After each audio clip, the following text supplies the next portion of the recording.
Hello दोस्तों, मैं जितेंद्र आप सभी का अपने YouTube channel study 247 by Jitendra sir पर बहुत बहुत स्वागत करता हूं। दोस्तों, बेहतर से बेहतर बनने का तलाश करिए, मिल जाए नदी तो समंदर का तलाश करिए। टूट जाते हैं शीशे पत्थर की चोट से, टूट जाए पत्थर ऐसा शीशा तलाश करिए। तो चलिए दोस्तों, आज हम लोग संविधान का भाग 5 देखेंगे। संविधान के भाग 5 में दोस्तों संघ की कार्यपालिका दी गई है। अनुच्छेद है 52 से लेकर के 151। तो दोस्तों आज हम लोग देखेंगे संघ की कार्यपालिका। संघ की कार्यपालिका, संघ की कार्यपालिका भाग 5 में है। अनुच्छेद है 52 से 151 के बीच। संघ की कार्यपालिका भाग 5 में दिया गया है अनुच्छेद 152 से लेकर के 151। आगे देखते हैं दोस्तों हम लोग अनुच्छेद 52। अनुच्छेद 52 में दोस्तों देखिए लास्ट में 2 आ रहा है, तो इसमें सिर्फ 2 ही बात कही गई है। पहला बात कहा गया है राष्ट्रपति देश का प्रथम नागरिक होता है। राष्ट्रपति देश का प्रथम नागरिक होता है। दोस्तों अगर राष्ट्रपति देश का प्रथम नागरिक होता है तो दूसरा नागरिक कौन होता है? दोस्तों बहुत सारे लोग कहते हैं कि दूसरा नागरिक उनकी पत्नी होती है, राष्ट्रपति की पत्नी होती है, लेकिन ऐसा नहीं है दोस्तों। दूसरा नागरिक उपराष्ट्रपति होता है। दूसरा नागरिक उपराष्ट्रपति होता है। तीसरा नागरिक दोस्तों प्रधानमंत्री होता है। चौथा नागरिक दोस्तों राज्यों का राज्यपाल, राज्यों के राज्यपाल होते हैं दोस्तों, इसको आप लोग याद रखिएगा। और पांचवा नागरिक पूर्व राष्ट्रपति होता है दोस्तों, इसको आप लोग याद रखिएगा। भारत की जो जनता है दोस्तों, भारत की जो आम जनता है वो कितने नंबर की नागरिक होती है? तो भारत की जो आम जनता है वो 27 नंबर की नागरिक होती है दोस्तों, इसको आप लोग याद रखिएगा। भारत की जनता 27 नंबर की नागरिक होती है, इसको आप लोग याद रखिएगा। अनुच्छेद 52 में दूसरा पॉइंट कहा गया है राष्ट्रपति देश का संवैधानिक प्रमुख होता है। दूसरा पॉइंट कहा गया है दोस्तों राष्ट्रपति देश का संवैधानिक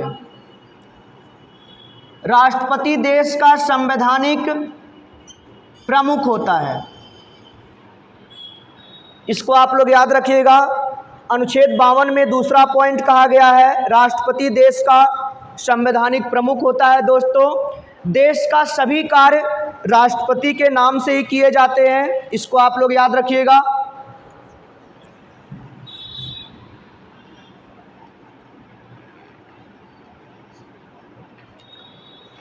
अनुच्छेद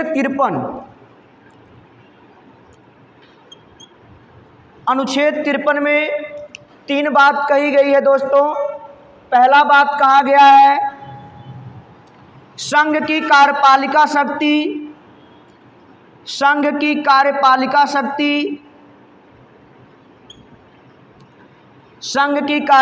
शक्ति राष्ट्रपति में निहित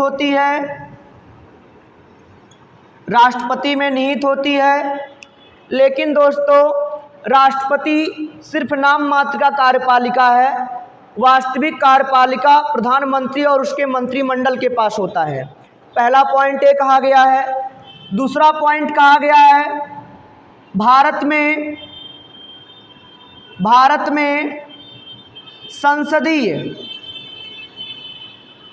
संसदीय शासन प्रणाली को अपनाया गया है। दूसरा पॉइंट कहा गया है दोस्तों। तीसरा पॉइंट कहा गया है राष्ट्रपति तीनों सेनाओं का सर्वोच्च सेनापति होता है। राष्ट्रपति तीनों सेनाओं का कमांडर इन चीफ होता है। राष्ट्रपति तीनों सेनाओं का सर्वोच्च सेनापति होता है।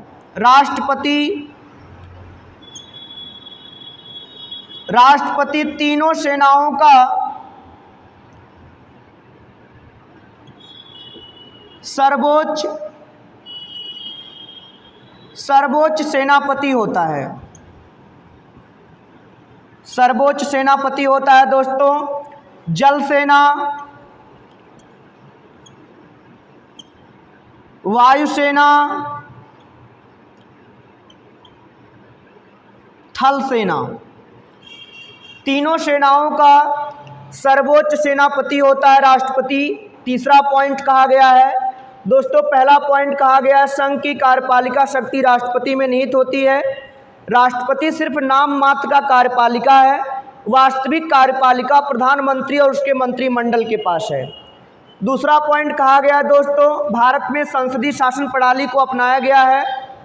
तीसरा पॉइंट कहा गया है दोस्तों राष्ट्रपति तीनों सेनाओं का सर्वोच्च सेनापति होता है, कमांडर इन चीफ होता है। सर्वोच्च सेनापति होता है। जल सेना, वायुसेना, थल सेना, तीनों सेनाओं का सर्वोच्च सेनापति होता है राष्ट्रपति। इसको आप लोग याद रखिएगा। अनुच्छेद 54 में दोस्तों राष्ट्रपति का निर्वाचक मंडल दिया गया है। राष्ट्रपति का निर्वाचक मंडल दिया गया है दोस्तों। राष्ट्रपति के निर्वाचन में कौन कौन शामिल होता है? तो दोस्तों राज्यसभा के सभी निर्वाचित सदस्य, लोकसभा के सभी निर्वाचित सदस्य, सभी राज्यों के विधानसभा के निर्वाचित सदस्य,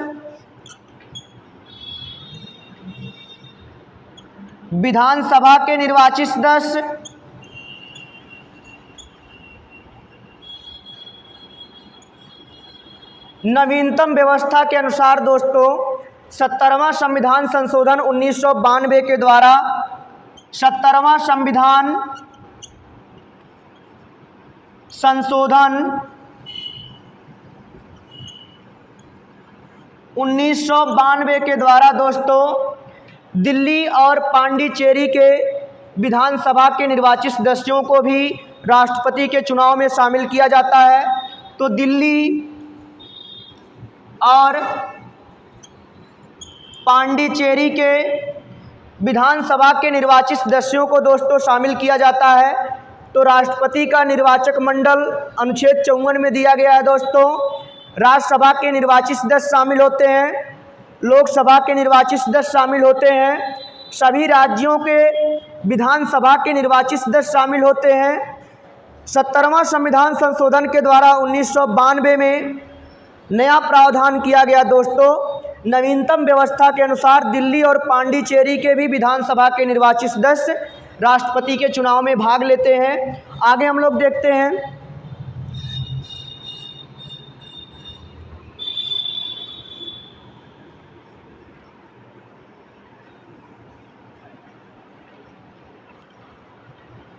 अनुच्छेद 55 में दोस्तों कहा गया है राष्ट्रपति का चुनाव एकल संक्रमणीय मत प्रणाली के द्वारा होगा, अप्रत्यक्ष होगा, वरीयता क्रम में होगा दोस्तों, प्रीफरेंस के अकॉर्डिंग होगा दोस्तों। तो अनुच्छेद 55 में कहा गया है राष्ट्रपति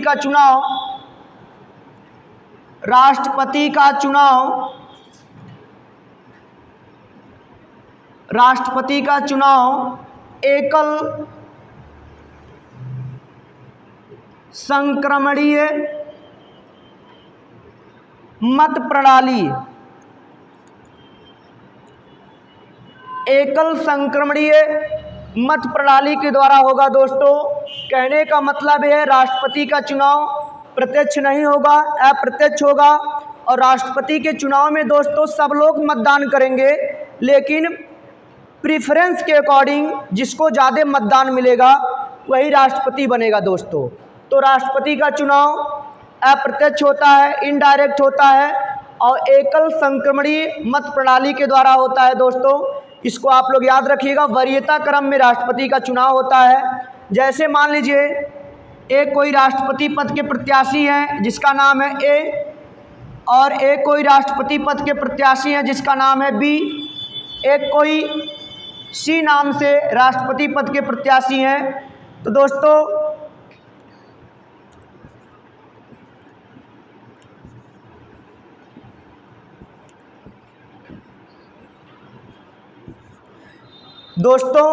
मतदान तो सभी को बराबर मिलता है, लेकिन इसमें देखा जाता है कि सबसे अधिक लोगों ने फर्स्ट प्रेफरेंस किसको दिया है, पहला वरीयता किसको दिया है। जिसको पहला वरीयता मिलता है वही राष्ट्रपति होता है। दोस्तों, अगर दो व्यक्तियों का वरीयता बराबर हो जाता है तो द्वितीय चक्र की मतगणना कराई जाती है। दोस्तों, ऐसा एक बार हुआ भी है। राष्ट्रपति बीबी गिरी के समय में द्वितीय चक्र की मतगणना कराई गई थी। दोस्तों, इसको आप लोग याद रखिएगा। एग्जाम में बार बार यहाँ से क्वेश्चन पूछा जाता है कि किसके समय में द्वितीय चक्र की मतगणना कराई गई थी। तो बीबी गिरी के समय में द्वितीय चक्र की मतगणना कराई गई थी, इसको आप लोग याद रखिएगा। बीबी गिरी के समय में द्वितीय चक्र की मतगणना कराई गई थी। दोस्तों, तो यहाँ पे 3 प्रत्याशी हैं राष्ट्रपति पद के, तो तीनों व्यक्तियों को बराबर बराबर मतदान मिलेगा, क्योंकि सभी व्यक्तियों को मतदान करना होता है। लेकिन इसमें देखना होता है कि सबसे अधिक वरीयता पहले लोगों ने किसको दिया है। जैसे मान लीजिए दोस्तों, कोई लोकसभा के सदस्य हैं, वो पहले इनको चूज किए, उसके बाद फिर सेकंड पे इनको चूज किए और थर्ड पर इनको प्रेफरेंस दिए। इसका मतलब है कि यह व्यक्ति चाह रहा कि पहले ये राष्ट्रपति बने। अगर यह व्यक्ति राष्ट्रपति नहीं बन पा रहा है तब यह व्यक्ति राष्ट्रपति बने। उसके बाद थर्ड पे चाह रहा है यह व्यक्ति कि बी राष्ट्रपति बने। एक और मान लीजिए कोई राज्यसभा के सदस्य हैं दोस्तों, इनको 3 नंबर पे रख दिए, इनको 2 नंबर पे रख दिए, इनको 1 नंबर पे रख दिए। वो व्यक्ति चाह रहा है कि पहले सी राष्ट्रपति बने, उसके बाद अगर सी नहीं बन पा रहा राष्ट्रपति तो बी बने, और लास्ट में वो चाह रहा है कि ए बने।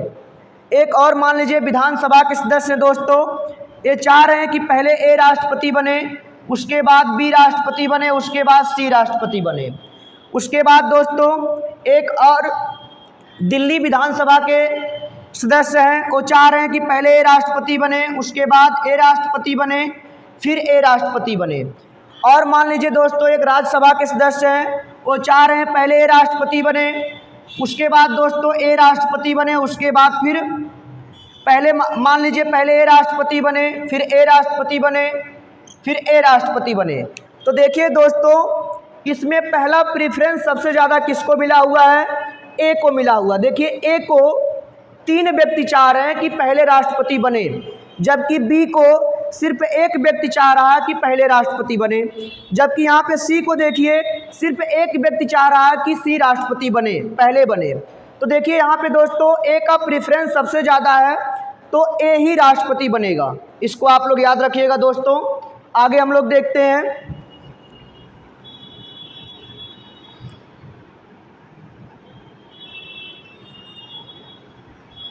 अनुच्छेद 56।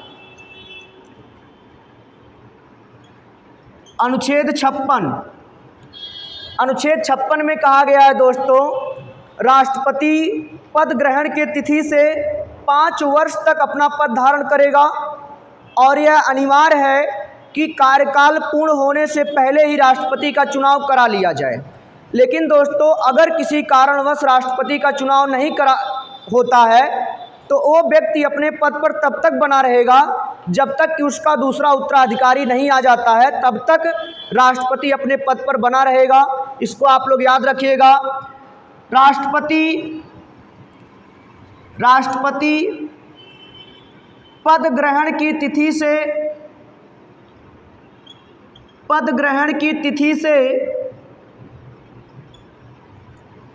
तिथि से 5 वर्ष तक अपना पद धारण करेगा, लेकिन यह अनिवार्य है कि कार्यकाल पूर्ण होने से पहले ही राष्ट्रपति का चुनाव करा लिया जाए। अगर दोस्तों किसी वजह से राष्ट्रपति का चुनाव नहीं हो पाता है तो वो अपने पद पर तब तक बना रहेगा जब तक उसका दूसरा उत्तराधिकारी नहीं आ जाएगा। आगे देखते हैं हम लोग दोस्तों, भारत में राष्ट्रपति बनने के लिए दोस्तों पढ़ा लिखा होना अनिवार्य नहीं है। कोई भी व्यक्ति भारत में राष्ट्रपति बन सकता है, एक अनपढ़ व्यक्ति भी भारत में राष्ट्रपति बन सकता है दोस्तों, इसको आप लोग याद रखिएगा। राष्ट्रपति के निर्वाचन से संबंधित विवादों का निपटारा सर्वोच्च न्यायालय के द्वारा किया जाता है दोस्तों। राष्ट्रपति का निर्वाचन अवैध हो सकता है, लेकिन राष्ट्रपति के द्वारा किया गया कार्य दोस्तों अवैध नहीं होता है। ये भी बहुत इम्पोर्टेंट है, इसको आप लोग याद रखिएगा। आगे हम लोग देखते हैं दोस्तों अनुच्छेद 58। अनुच्छेद 58 में दोस्तों राष्ट्रपति की योग्यता दी गई है। राष्ट्रपति की योग्यता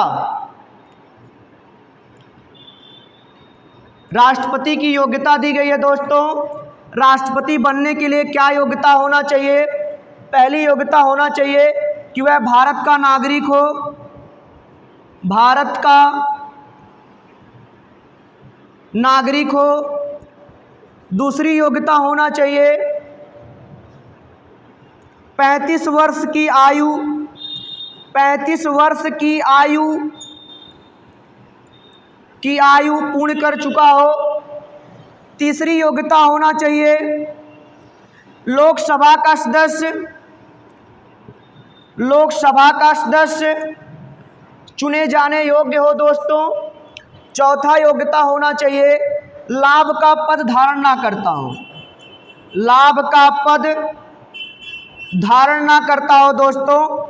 ऐसा व्यक्ति भारत का राष्ट्रपति बन सकता है, इसको आप लोग याद रखिएगा। आगे हम लोग देखते हैं दोस्तों अनुच्छेद 59। अनुच्छेद 59 में राष्ट्रपति का वेतन दिया गया है दोस्तों। अनुच्छेद 59 के अनुसार राष्ट्रपति को 5 लाख रुपया वेतन दिया जाता है दोस्तों।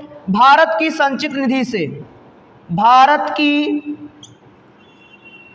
संचित निधि से राष्ट्रपति को 5 लाख रुपया वेतन दिया जाता है दोस्तों। राष्ट्रपति को सालाना 9 लाख रुपये पेंशन दिया जाता है। राष्ट्रपति को 1 वर्ष में 9 लाख रुपया दोस्तों पेंशन दिया जाता है। और राष्ट्रपति का जो वेतन होता है दोस्तों वो टैक्स फ्री होता है, आयकर मुक्त होता है, उस पर कोई टैक्स नहीं लगता है, इसको आप लोग याद रखिएगा। आगे हम लोग देखते हैं दोस्तों अनुच्छेद 60। अनुच्छेद 60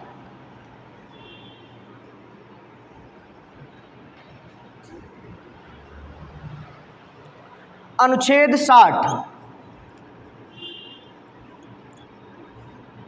60 में कहा गया है दोस्तों राष्ट्रपति को शपथ सर्वोच्च न्यायालय का मुख्य न्यायाधीश दिलाएगा, लेकिन दोस्तों उसके अनुपस्थिति में सर्वोच्च न्यायालय का वरिष्ठ न्यायाधीश राष्ट्रपति को शपथ दिलाएगा।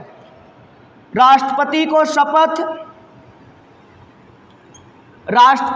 शपथ सर्वोच्च न्यायालय का मुख्य न्यायाधीश दिलाएगा। उसके अनुपस्थिति में सर्वोच्च न्यायालय का वरिष्ठ न्यायाधीश राष्ट्रपति को शपथ दिलाएगा दोस्तों, इसको आप लोग याद रखिएगा। दोस्तों अनुच्छेद 56 के सब आर्टिकल 1 के अनुसार राष्ट्रपति का कार्यकाल पूर्ण होने से पहले भी राष्ट्रपति अपना त्यागपत्र उपराष्ट्रपति को दे सकता है। राष्ट्रपति अपना त्यागपत्र उपराष्ट्रपति को दे सकता है और उपराष्ट्रपति इसकी सूचना लोकसभा अध्यक्ष को देगा। अनुच्छेद 56 के सब आर्टिकल 1 के अनुसार राष्ट्रपति अपना त्यागपत्र उपराष्ट्रपति को देगा और उपराष्ट्रपति इसकी तत्काल सूचना लोकसभा अध्यक्ष को देगा। दोस्तों इसको आप लोग याद रखिएगा, ये बहुत इंपॉर्टेंट है, एग्जाम में पूछा जा चुका है। आगे देखते हैं दोस्तों, अनुच्छेद 61। अनुच्छेद 61 में राष्ट्रपति पर महाभियोग दिया गया है। राष्ट्रपति पर महाभियोग लगाने की प्रक्रिया, राष्ट्रपति पर महाभियोग लगाने की प्रक्रिया अनुच्छेद 61 में दी गई है। कई बार एग्जाम में क्वेश्चन पूछा गया कि राष्ट्रपति का महाभियोग किस अनुच्छेद में है, तो अनुच्छेद 61 में है। दोस्तों जब कभी राष्ट्रपति संविधान का उल्लंघन या अतिक्रमण करता है तब उस पर महाभियोग लगाया जाता है, और राष्ट्रपति पर महाभियोग दोनों सदन के द्वारा लगाया जा सकता है। राष्ट्रपति पर महाभियोग लोकसभा भी लगा सकता है, राष्ट्रपति पर महाभियोग राज्यसभा भी लगा सकता है। दोस्तों तो चलिए हम लोग देखते हैं। दोस्तों मान लीजिए दोस्तों ये राष्ट्रपति है, राष्ट्रपति ने संविधान का उल्लंघन या अतिक्रमण किया है, तो इनके ऊपर राज्यसभा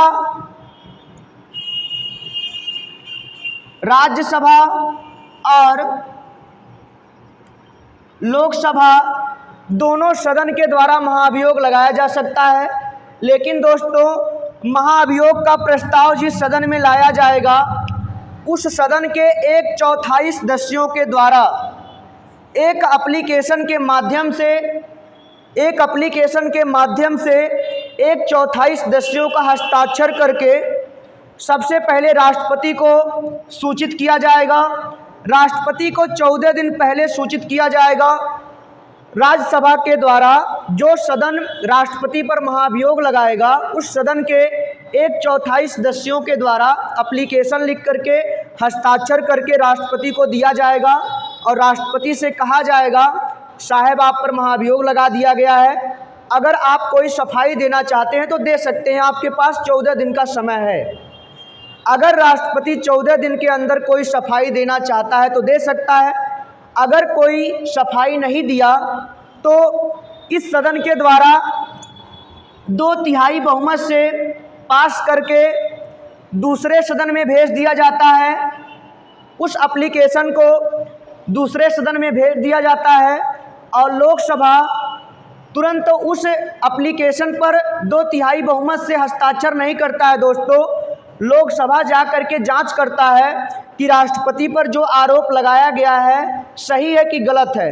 अगर लोकसभा मौके पर पाता है कि राष्ट्रपति पे लगाया गया महाभियोग सही है तो लोकसभा भी 2/3 बहुमत से इसको पारित कर देता है। दोस्तों और यह सूचना दे दी जाती है राष्ट्रपति को, एप्लीकेशन दे दिया जाता है राष्ट्रपति को और कह दिया जाता है कि साहब आप पर महाभियोग की प्रक्रिया पूर्ण हो चुकी है, कृपया करके आप अपने पद को छोड़ दीजिए।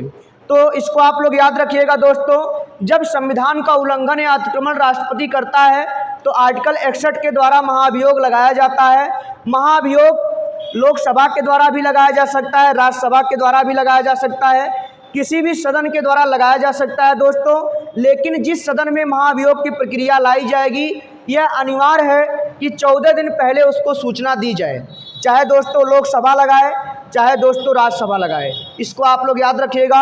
आगे देखते हैं दोस्तों, अभी तक कोई ऐसा राष्ट्रपति नहीं है दोस्तों जिस पर महाभियोग लगाया गया हो।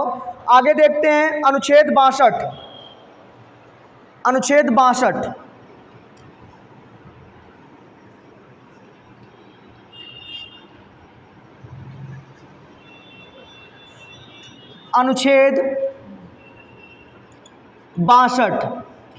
अनुच्छेद 62 में कहा गया है दोस्तों, यदि राष्ट्रपति की आकस्मिक निधन हो जाता है तो उसके पद पर कौन आएगा। यदि दोस्तों राष्ट्रपति का आकस्मिक निधन हो जाता है तो उपराष्ट्रपति राष्ट्रपति के हैसियत से कार्य करता है। यदि राष्ट्रपति का आकस्मिक निधन हो जाता है तो उपराष्ट्रपति दोस्तों राष्ट्रपति के हैसियत से कार्य करता है। और अगर दोस्तों राष्ट्रपति का आकस्मिक निधन हो जाए और उपराष्ट्रपति भी ना रहे, तो ऐसी परिस्थिति में दोस्तों सर्वोच्च न्यायालय का मुख्य न्यायाधीश, सर्वोच्च न्यायालय का मुख्य न्यायाधीश राष्ट्रपति के हैसियत से कार्य करता है। दोस्तों अभी तक ऐसा एक बार हुआ है। सर्वोच्च न्यायालय के मुख्य न्यायाधीश थे मोहम्मद हिदायतुल्लाह। दोस्तों सर्वोच्च न्यायालय के मुख्य न्यायाधीश थे। उन्हीं के समय में डॉक्टर जाकिर हुसैन का मृत्यु हो गया था और उपराष्ट्रपति राष्ट्रपति के पद पर जा करके त्यागपत्र दे दिए थे। तो ऐसी परिस्थिति में दोस्तों सर्वोच्च न्यायालय के मुख्य न्यायाधीश थे मोहम्मद हिदायतुल्लाह सर्वोच्च न्यायालय का मुख्य न्यायाधीश रहते हुए भी राष्ट्रपति के पद पर राष्ट्रपति के हैसियत से कार्य किए थे। तो जो मोहम्मद हिदायतुल्लाह हैं दोस्तों, वो 3 बड़े बड़े पद पर कार्य कर चुके हैं। सर्वोच्च न्यायालय के मुख्य न्यायाधीश रह चुके हैं, भारत के राष्ट्रपति रह चुके हैं और भारत के उपराष्ट्रपति भी रह चुके हैं दोस्तों मोहम्मद हिदायतुल्लाह। तो ठीक दोस्तों, आज के लिए इतना ही। अगर वीडियो पसंद आए तो प्लीज़ आप लोग लाइक करिए, शेयर करिए, सब्सक्राइब करिए। थैंक यू दोस्तों।